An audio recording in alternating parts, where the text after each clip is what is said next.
The neon glow of New Shanghai's undercity painted everything in sickly shades of purple and green, but Jack Stone didn't mind. It made the Valerian easier to spot. Their crystalline form caught every scrap of light, turning them into a walking disco ball in the grimy bar. Stone nursed his synthetic whiskey, watching the alien weave through the crowd of humans, cyborgs, and various other species that called this cesspit home. "Mr. Stone," the Valerian's voice chimed like breaking glass, "your reputation precedes you." Stone didn't look up from his drink. "Most people who say that try to kill me afterward." The Valerian's crystalline structure shifted, displaying what passed for amusement in their species. "If we wished you harm, we would not have offered to meet in a location of your choosing." They settled onto the stool beside him, their form reorganizing to accommodate the seat. "We are the Valerian Trade Consortium, and we have a proposition." "Not interested in corporate work," Stone replied, finally turning to face them. His cybernetic eye whirred quietly, scanning for weapons or backup. Nothing obvious, but Valerians were walking computers. They didn't need conventional weapons to be dangerous. 50 million credits, says you are. Stone's organic eye widened slightly, the only tell he'd allow himself. That kind of money could buy a small moon in the outer colonies. For what? Babysitting some exec's kid. The Valerian's surface rippled with what might have been laughter. A simple security detail at one of our research facilities. 3 months of your time, Mr. Stone. Surely your duties to the defunct Delta Force no longer bind you. That got his attention. His military record was supposed to be buried deeper than Earth's old nuclear bunkers. Stone studied the alien more carefully now, noting the subtle patterns in their crystalline structure that marked them as part of the consortium's upper echelon. "Last time someone offered me simple work, I lost my eye. And 6 good men on Europa," Stone said, his voice dropping to a dangerous whisper. "So why don't you tell me what you're really buying with all those credits?" The Valerian's surface went completely still, their version of a poker face. "We are buying discretion, expertise, and most importantly, your species' unique perspectives. The facility houses sensitive research. We have concerns about certain parties who might wish to acquire our findings." Stone downed his whiskey. The Valerians never overpaid without reason. 50 million credits meant they were terrified of something. Something they thought a human could handle better than their own security forces. His gut told him this was bigger than corporate espionage. "The last time I ignored my instincts," Stone said slowly, "I watched good men die because I'd followed orders instead of my gut. So level with me. What's got a species of living quantum computers so scared they're hiring human muscle?" The Valerian leaned closer, their voice dropping to a crystalline whisper. "We have found something, Mr. Stone. Something old. Something that responds to human presence in ways we cannot explain. We need someone who can think creatively when protocols fail. Someone who understands that not all threats come from outside." Stone's cybernetic eye recorded the conversation as he weighed his options. The money was ludicrous. The job was obviously more dangerous than they were letting on, and his last encounter with unexplainable alien tech had cost him an eye and most of his squad. Every instinct screamed this was a trap. But those same instincts told him humanity needed to know what had the Valerian spooked enough to trust a human. Sometimes duty wasn't about following orders. It was about being in the right place at the right time to make a difference. "Send me the coordinates," Stone said finally.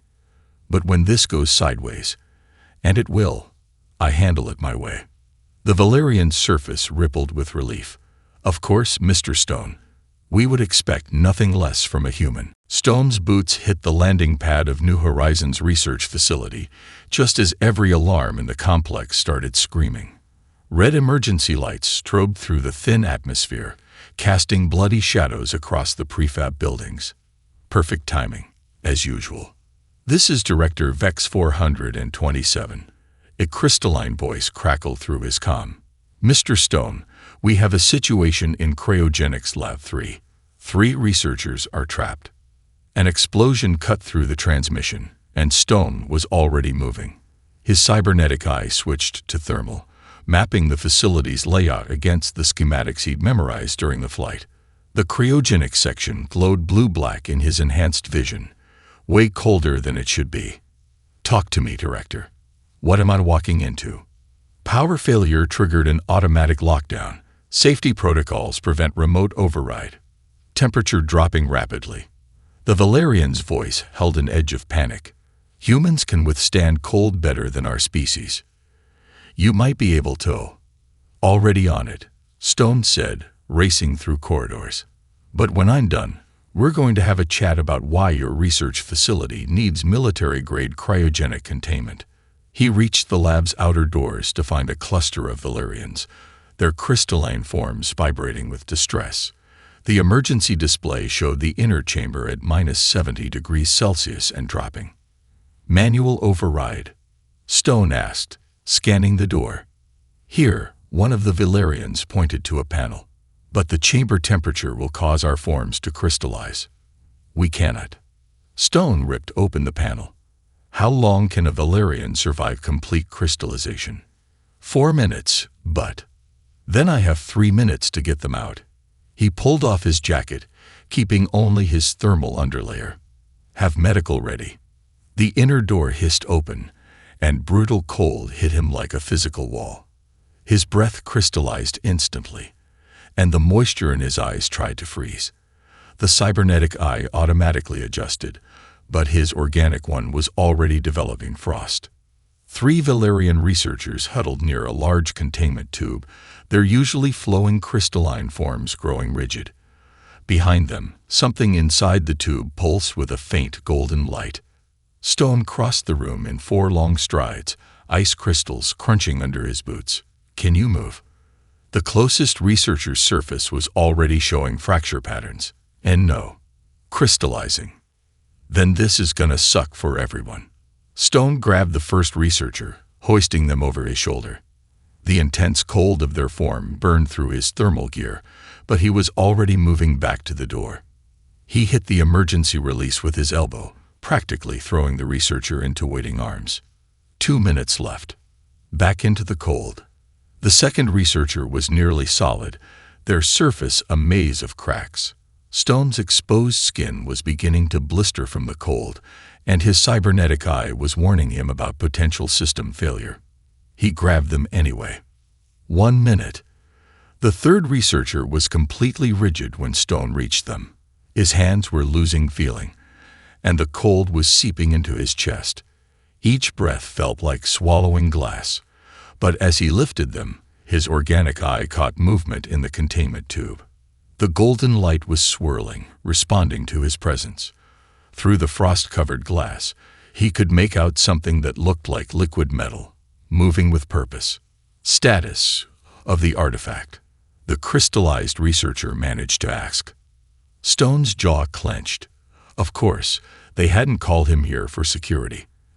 They needed someone who could survive getting close to whatever the hell that thing was. "Let's keep you alive first," he growled, carrying them out. "Then you can explain why it only dances for humans." Medical teams swarmed them as soon as they cleared the door. Stone waved them off, his cybernetic eye recording the artifact's reaction. The Valerians might be living computers, but he'd learned the hard way to keep his own records. Director Vex 427 approached as Stone pulled his jacket back on. "Mr. Stone, we can explain." "Save it." Stone cut them off, watching the medical team treat the researchers. "But next time, lead with, 'We found alien tech that likes humans,' instead of pretending this is about security. I hate surprises." The artifact's glow pulsed again, visible even through the frosted containment tube, and Stone's cybernetic eye registered a pattern in the movements. It wasn't random. It was trying to communicate. Stone was in the middle of mapping the facility's tunnel network when the first explosion hit. His cybernetic eye caught the flash before the sound reached him. A plasma charge, military grade. Someone wasn't playing around. "Director," he keyed his comm, already moving. "We've got company. Southeast perimeter." "Impossible." Vex 427's crystalline voice crackled. "Our sensors show no." Another explosion cut them off. Stone reached the security center just as the main screen lit up with multiple breaches. 8-foot-tall, heavily armored figures were pouring through the gaps. Krothak warriors, their scaled armor gleaming under the emergency lights. "They've been watching," Stone muttered, pulling up the facility's systems on his neural interface, waiting for a power surge from the artifact.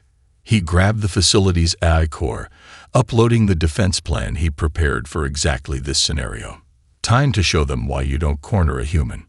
The first wave of Krothak hit the outer tunnels exactly where Stone wanted them. Mining charges, reprogrammed maintenance drones, and strategically weakened support structures turned the underground passages into a killing ground. His cybernetic eye tracked the chaos through security feeds as warrior after warrior fell to primitive traps that their advanced armor never saw coming. Barbaric, Director Vex 427 observed from the command center. But effective. "Sometimes the old ways work best," Stone replied, watching a squad of Krothak fall into a pit of quick-setting industrial foam. "Your fancy sensors couldn't even detect them. Sometimes you need to think like the enemy." The facility's comms crackled, and a deep reptilian voice boomed through every speaker. "Impressive, human. Your tactics honor the old songs of war. I am War Chief Kar. Perhaps we can discuss terms." Stone's response was to trigger another series of charges, cutting off the Krothak's retreat. "Here's my terms. Leave now, or find out what else humanity remembers from our primitive past." A rumbling laugh filled the comms. "You fight with cunning, little mammal. The Krothak Dominion could use warriors like you. Join us. Lead our armies. Why defend these crystal forms who keep secrets even from their savior?" Stone watched through the cameras as Qatar stepped into view, 9 feet of muscle and cybernetics, wearing armor that probably cost more than the entire facility. The war chief spread his arms in a gesture of offering.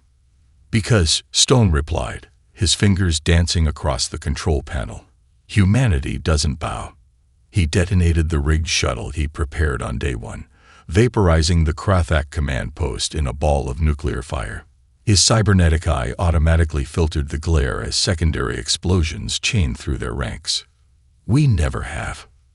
The remaining Krothak forces scattered, retreating through the burning breaches. Stone broadcast on their frequency. "Next time bring an army, not a raiding party.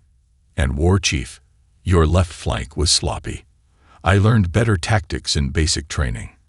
When the all-clear finally sounded, Director Vex 427 approached Stone at the security console. Their crystalline form reflected the aftermath of battle displayed on the screens. "You knew they would come," the director said. "It wasn't a question. The artifact's power signature is like a beacon," Stone replied, still monitoring the perimeter. "And the Krothak never could resist a good fight. But they'll be back, and in greater numbers. That was just a test. They wanted to see what defenses we had. And now they know." Stone smiled grimly. "No, now they think they know. Real question is." He turned to face the director, his cybernetic eye glowing in the dimmed light. "What else are you not telling me about that artifact?" "Because the Krothak don't commit warriors of that caliber for a simple raid." The director's surface rippled with unease. "Mr. Stone, there are things about the artifact that we—" Another alarm cut through the facility, this one from the artifact chamber itself. Stone was already moving, his gut telling him that the Krothak attack had just been a diversion. Murphy's law of combat. Whatever can go wrong, will go wrong, and at the worst possible moment. Time to find out what the Valerians were really afraid of. The artifact chamber's doors parted with a hydraulic hiss, revealing the golden light that had haunted Stone's thoughts since the cryogenics incident. It pulsed faster as he entered, like a heartbeat picking up tempo. "That's new," he muttered, his cybernetic eye recording the changing patterns. The liquid metal surface rippled and swirled, forming complex geometries before dissolving again. But this time, something was different. The patterns weren't random. They were forming characters. English characters. We il COME warrior. Well, that's not ominous at all. Stone approached the containment tube, keeping his distance. Director, your artifact's getting chatty. No response. He checked his comm. Dead. The security feeds to his cybernetic eye were dark too. Perfect. We AAV way 8 long HFY one like you. The liquid metal shifted again, forming a rough humanoid shape that mirrored Stone's stance. His combat instincts screamed to back away, but his gut, the same instinct that had kept him alive on Europa, told him to stay. What are you? QUANTVM Intelligence Designate. Scout 173. Terrestrial Defense Network. Door Eminent. 47,291 local solar CY. Stone's organic eye widened. Everyone knew about the precursors, the mysterious species that vanished millions of years ago, leaving behind technology that defied modern understanding. But an actual precursor eye? Why show yourself now? The liquid metal formed new patterns, more complex this time. Stone's cybernetic eye struggled to process the multidimensional shapes it was creating. NEURL PATTRNMATC 99.7%. GENETSC marquee eras. Confirmed. You are IOF warrior, CAST. I'm human, Stone corrected. Just a soldier. No, designed, engineered, improved. Humans are PREQRSOR weapons. The chamber's lights flickered, and Stone caught movement in his peripheral vision. His hand dropped to his sidearm, but it was just his own reflection in the metal walls. Except he hadn't moved. The reflection raised 3 fingers. Stone's combat training kicked in. 3 fingers. Old Earth military code. Someone else was trying to communicate. He casually shifted position, scanning the chamber. The reflection moved again. 2 fingers, then 5. Sector 25. The hydroponics lab. If humans are weapons, Stone addressed the artifact, buying time. Why didn't you reveal this to the first human you saw? Need right one. Warrior, CAST. Others WTH. Facility we compromised. Stone's jaw clenched. The Krafak attack. It was a diversion. Correct. Internal threat greater. Seek human female. She knows. The reflection moved 1 last time. 1 finger, twice. 1100 hours. A meeting time. Stone kept his voice steady. Does this human female have a name? Linguistic designate. Sarah Mitchell. Captured. 47 local days. Purpose. Forsteed Tyrannicillation. The liquid metal surged, forming a rapid series of images. A woman in a lab coat, armed guards, documents covered in precursor symbols. Then the patterns collapsed back into swirling chaos as the chamber's main power returned. Mr. Stone, Director Vex 427's voice crackled through his now functioning comm. We lost contact. Is everything fine? Stone cut them off, watching the artifact return to its previous state. Just a power fluctuation. Nothing to worry about. His cybernetic eye recorded one last message forming in the liquid metal before it went dormant. Truest in 01. Find here. The harvest culminates. Stone checked his chronometer. 10 hours until the meeting. 10 hours to figure out why the Valerians had a human prisoner, why a precursor AI thought humanity was engineered for war, and what the hell a harvest meant. He headed for the door, already planning his route to Sector 25. The Valerians had hired him for security, but they'd gotten something else. A human whose instincts were screaming that this facility held more secrets than an entire precursor archive. And Jack Stone's instincts had never been wrong. Just another day at the office, he muttered, stepping into the corridor. Behind him, the artifact pulsed once more, like a goodbye. Or a warning. Sector 25's hydroponics lab was dimly lit by bioluminescent algae tanks when Stone arrived at 1100 hours sharp. His cybernetic eye switched to low-light mode, scanning for movement among the rows of experimental crops. "I was starting to think you'd miss my signal," a woman's voice called softly from behind a vertical garden. Dr. Sarah Mitchell stepped into view, still wearing the same lab coat from the AI's vision. "Though I guess a Delta Force operator wouldn't miss basic hand signals." "X-Delta," Stone corrected, keeping his distance. "Want to tell me why the Valerians have you playing translator against your will?" A bitter laugh. "Because I made the mistake of actually reading the precursor texts instead of just translating them." She glanced nervously at the door. "We have 4 minutes before the security sweep. Short version. There's a faction within the consortium called the Ascendancy. They believe acquiring precursor weapons is worth any cost, including this facility and everyone in it." Stone's cybernetic eye caught her elevated heart rate and micro-expressions. She was terrified, but telling the truth. The Krothak attack was exactly what the Ascendancy needed, Mitchell finished. Cover for their real plan. There, the facility's lights died, plunging them into darkness broken only by the alien algae's blue glow. Emergency sirens began to wail. "Right on schedule," Mitchell muttered. "They're making their move." Stone's calm crackled to life with panic.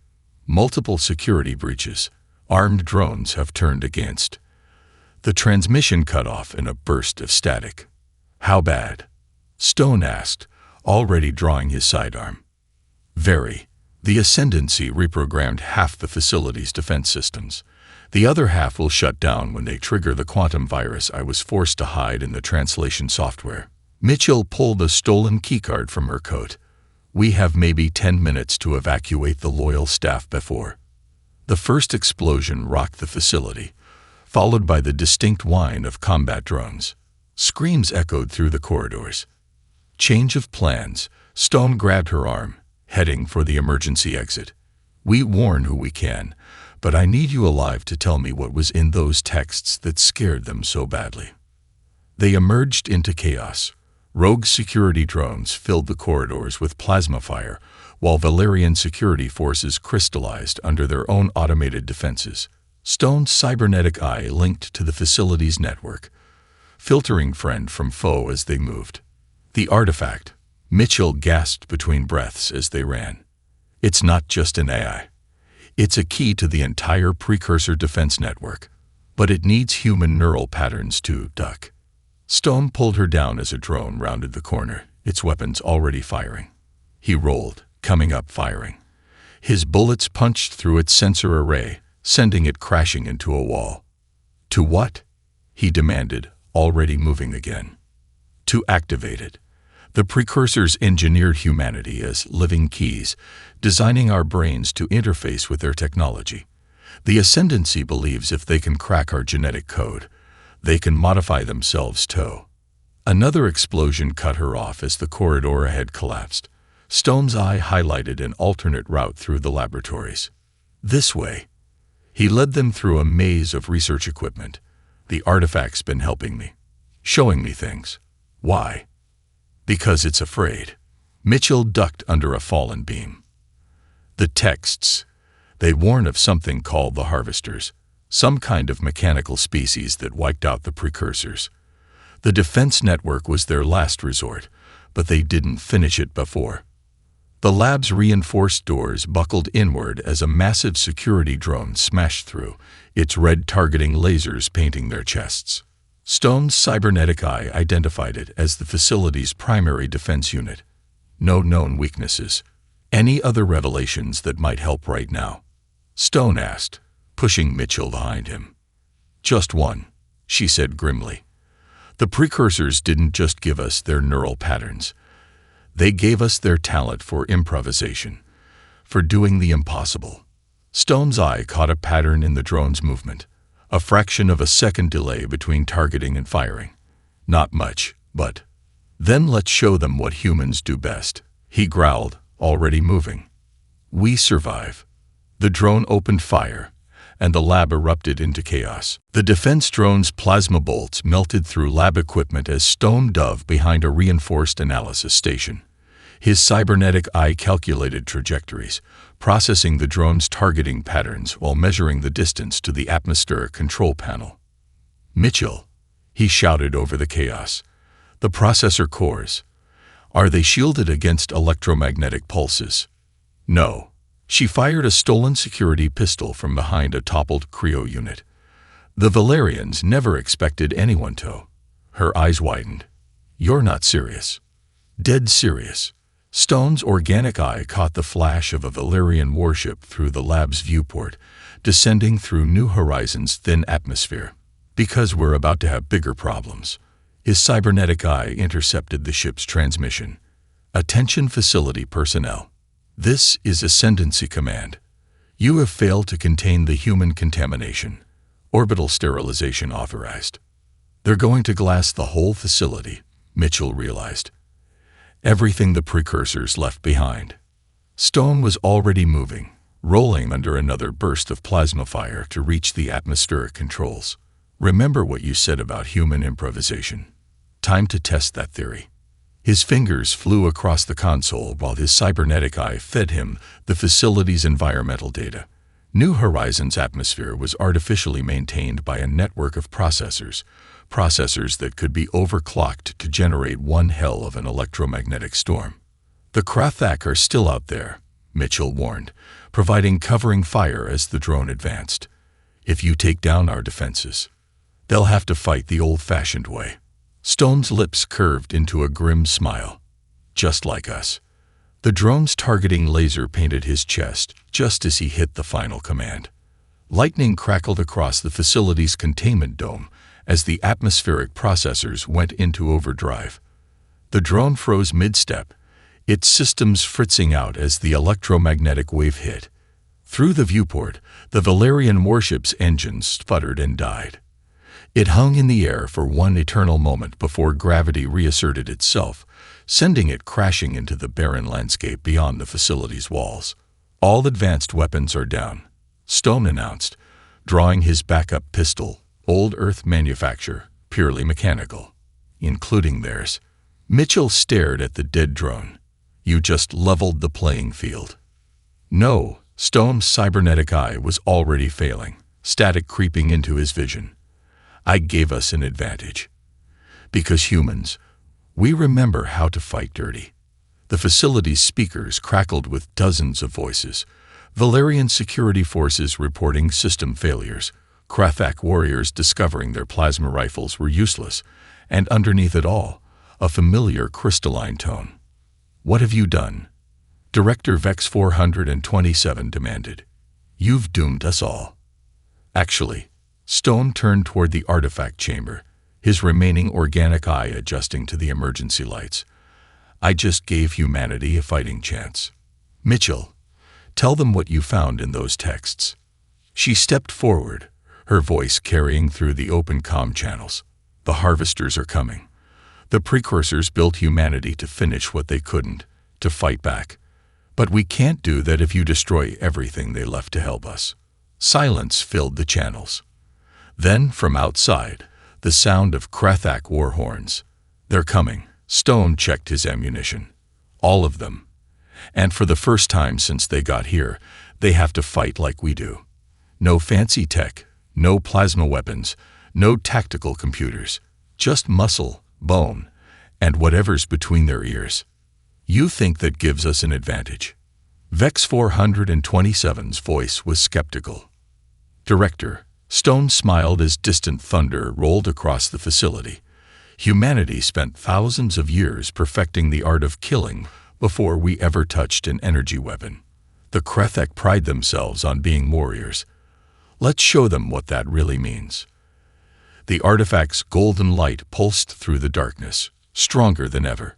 Stone's failing cybernetic eye captured one last message forming in its liquid metal surface. "Neural ledenke est aid bilaish id. Defense innate work. Ready. Awaiting humane authorization." Well, Stone chambered around in his pistol, Guess we know what the Ascendancy was really afraid of. Ready to make history, Doctor. Mitchell checked her own weapon.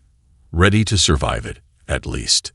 Outside, the storm raged on, and the real battle for New Horizon was about to begin. The corridor to the artifact chamber had become a war zone. Stone and Mitchell moved through the chaos, their footsteps masked by the storm raging outside. Bodies littered the floor, Valerian security forces and Krathak warriors who'd learned too late that their armor was now just dead weight. Behind you. Mitchell's warning came with the crack of her pistol. A Krathak warrior fell, bone knife clattering from scaled fingers.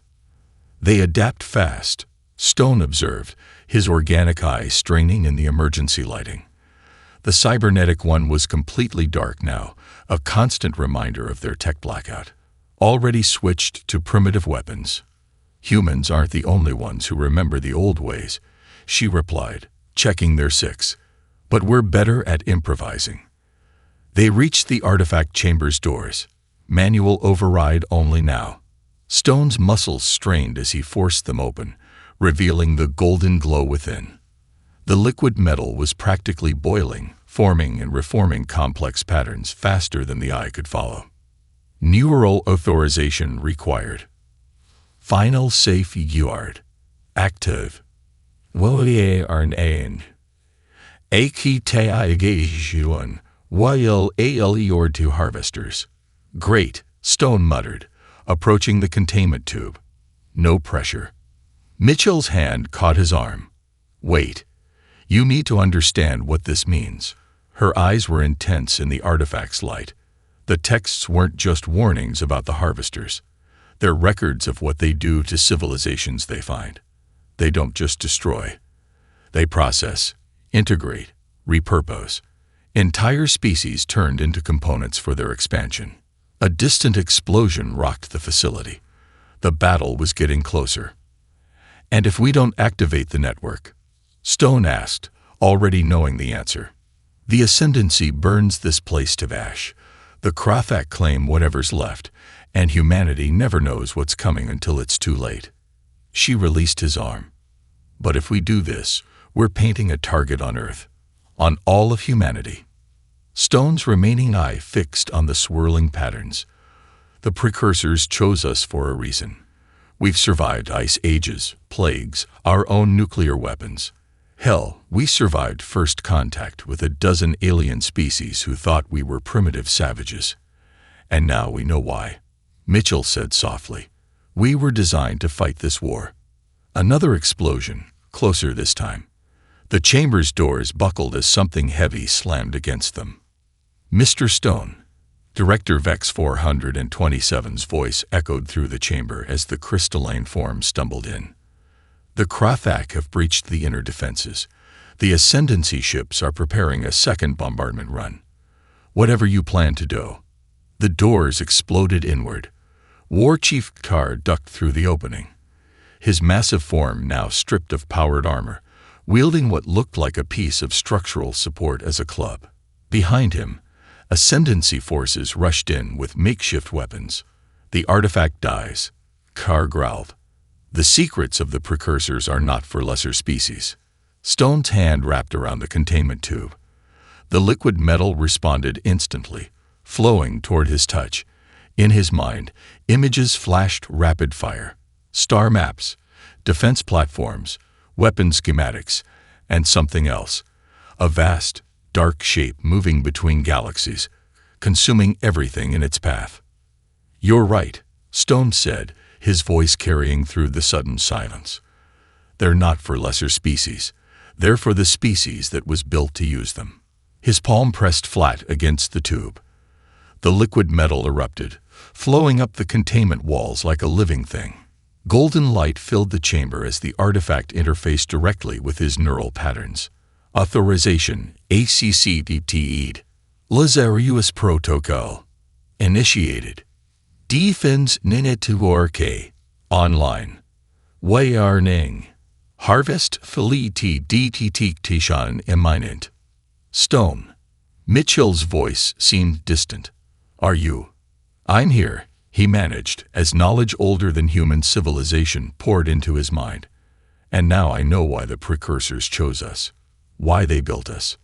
Through the chamber's viewport, points of light flickered in the storm-racked sky, ancient defense platforms awakening after millennia of dormancy. Across the galaxy, countless other installations were doing the same, responding to the signal from New Horizon. They chose us. Stone turned to face the stunned crowd, golden light reflecting in his organic eye. Because unlike them, humanity doesn't run from a fight. The storm above parted, revealing stars that suddenly seemed much darker, much closer, and much more dangerous. We end them. Golden light danced across New Horizon's ruins as ancient defense platforms took up orbital positions. Stone stood at the viewport, watching history rewrite itself. The precursor knowledge burned in his mind like a star, showing him exactly what humanity had been created to become. "Status report," he said quietly, knowing the facility's systems were back online. 17 precursor installations activated in this sector alone, Mitchell answered, monitoring the quantum feed. Hundreds more coming online across the galaxy. The network. It's bigger than anyone imagined. Behind them, War Chief Carr let out a low, rumbling laugh. So the mammals were warriors after all. Hidden weapons, sleeping in plain sight. Not weapons, Stone corrected, his remaining organic hide reflecting the golden glow. We're what the precursors couldn't be. Adaptable, unpredictable, willing to break rules and try the impossible. They built the network, but they knew they'd never survive using it. Director Vex 427's crystalline form shifted uncertainly, and humanity will. Stone turned from the viewport, the neural link with the artifact showing him probability streams, tactical projections, and the approaching darkness between stars. We already have. Earth history is nothing but survival against impossible odds. Every war, every disaster, every near extinction. It was all preparation. Training. The harvesters. Mitchell's voice was grim as she read the incoming data. They've detected the network's activation. Multiple fleet signatures detected at the galaxy's edge. Their trajectory. She looked up, face pale. They're coming straight for Earth. The chamber fell silent.